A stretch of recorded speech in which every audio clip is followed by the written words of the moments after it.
В рамках проекта «Тшагюта кандидат Апсотели Хупшеджи» в студии абхазского телевидения кандидат в депутаты от 7-го округа Лаша Зухба. Лаша, здравствуйте. Здравствуйте, Миранда. Почему вы решили баллотироваться в депутаты и как это произошло? Учитывая, что я занимаюсь общественной и политической деятельностью долгие годы, мой поход в парламент является, наверное, закономерным, учитывая то противостояние, которое у нас есть в обществе, учитывая те вопросы, которые сегодня вышли на передний план, такие вопросы, как кризис в энергетике, вообще вопрос продажи, денационализации энергетики, вопросы продажи недвижимости иностранцам, вопросы дележки суверенитетом.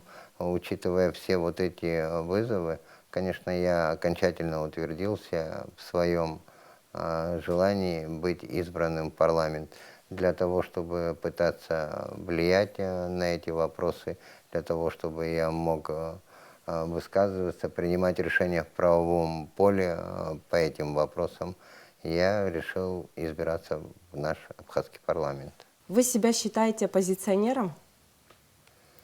Но в данный период времени, учитывая то заявление, которое делала моя организация СВИМа, я действую в оппозиционном поле. Действую и собираюсь действовать в оппозиционном поле. Но при этом я бы хотел заметить, что я не являюсь системным оппозиционером. Также я не являюсь и провластным человеком. Я как бы не принадлежу ни к тем и ни другим.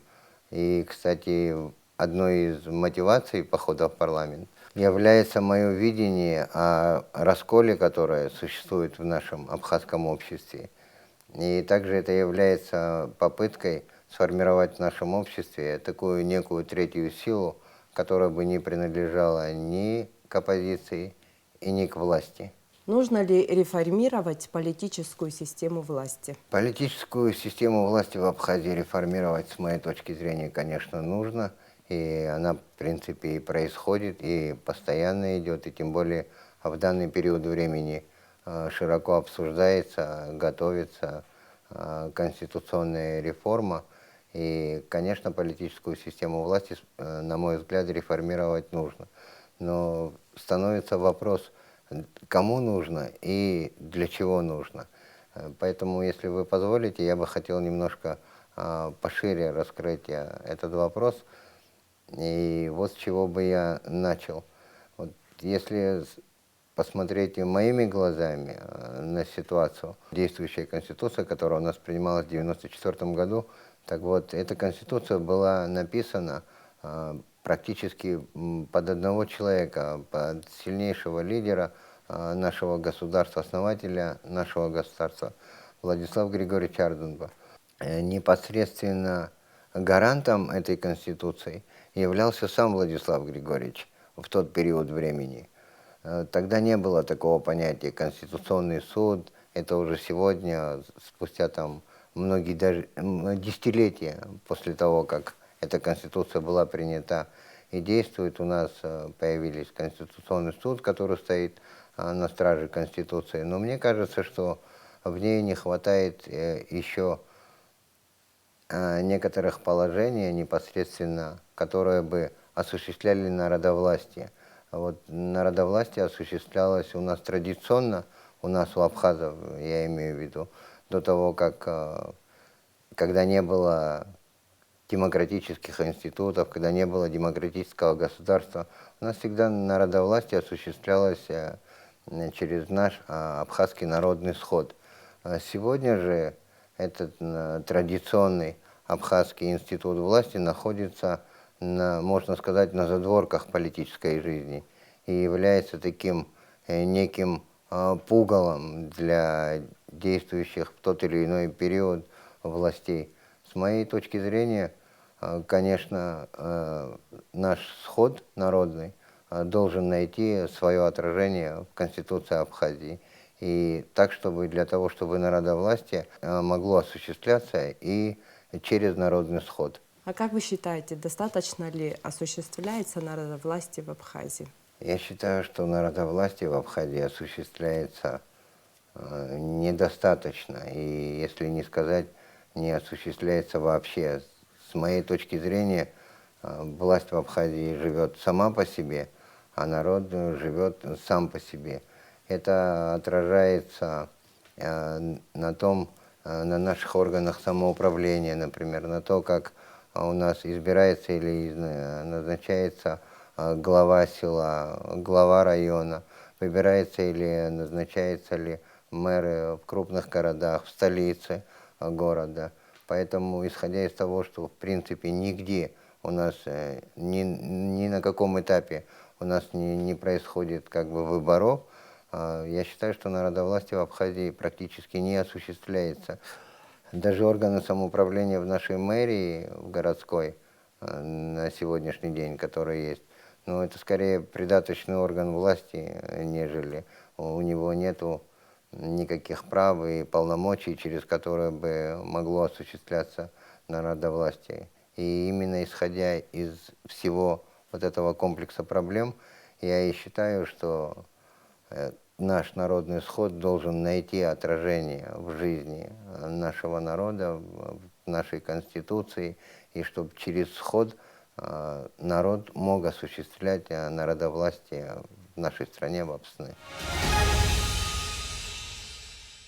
Самый острый вопрос – вопрос энергетики. По вашему мнению, какой путь выхода из ситуации?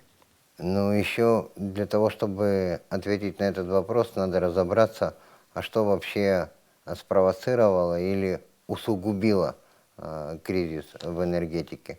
Мы все прекрасно знаем и хорошо знаем о проблеме майнинга в Абхазии и потом, что мы называем словом энергетика.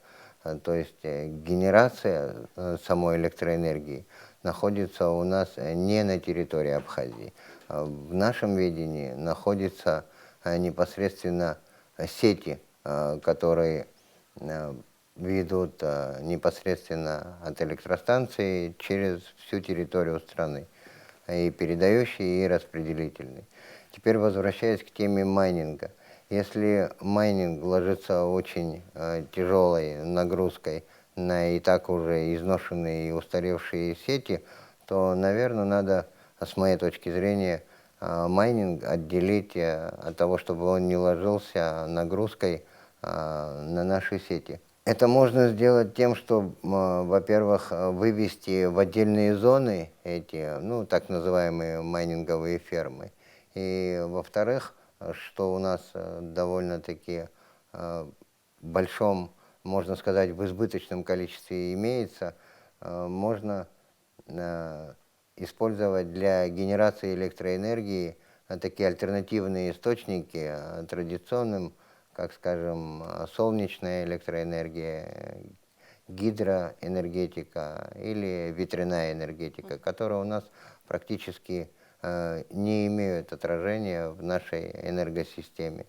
Но, конечно, вкладывать средства можно в эти альтернативные источники генерации электроэнергии и отделить майнинг от нагрузки на наши сети. Ну, так мне видится. Но, естественно, нужно финансирование. То есть то финансирование, которое есть на сегодняшний день, которое уделяется энергетике, мне видится недостаточным. Это, мне кажется, уже работа непосредственно исполнительной ветви власти для того, чтобы она имела волю, желание изыскивать эти средства, провести экспертизу, которая бы точно указывала бы нам, какой объем средств нужен, и чтобы можно было более конкретно и детально решать эти вопросы. В какой Абхазии вы бы хотели, чтобы жили ваши дети? Ну, в первую очередь я бы хотел, чтобы мои дети жили в суверенной, мирной и процветающей, богатой стране. Это, в принципе, дело всей моей жизни, если можно так сказать. Суверенная Абхазия и мирное небо – это, наверное, самое главное, чего бы мне хотелось для будущего своих детей. Спасибо за беседу и успехов вам! А я напоминаю, что сегодня в студии был кандидат в депутаты от 7-го округа Лаша Зухба.